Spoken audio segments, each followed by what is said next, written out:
台风的原因，在单位值班4天没回家，昨晚到家了。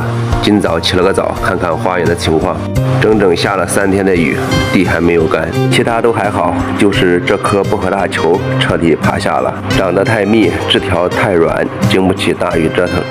看看之前的样子，郁郁葱葱的，长得很茂密，还挺好看的。哎呀，感冒了，就不正面与大家见面了，省得传染了。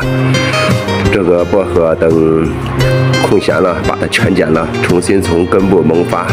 这2棵猪百万留了几个花苞开花，也没看到，还剩一朵能看的。再过段时间把这红盆给剪掉，估计根系已经长到盆边了。这棵买的是珊瑚果冻，可看着不像啊，这颜色也不对。这是什么花呢？刚开始是大红色，现在颜色淡了。蜜桃雪山花已经全败了。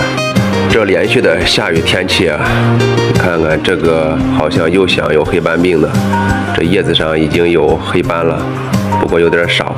如果继续发展的话，就要打药预防一下。蒂娜的抗性一直很好，我前期也固定的比较结实，没有一点问题。花池里种的这颗粉龙，感觉还没有盆栽的那2颗长得快，可能跟这个土有很大原因吧。这个花池是新砌的，也就3个月前，土也是新挖的，后期得掺点养分改善一下。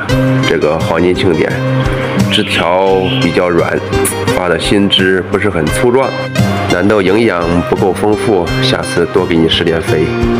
好了，今天就到这里了，我又该去上班了。哟，看这一坨花长得这么多，枝条都压弯了。哎呀，上面都是水呀。好了，不说了，拜拜。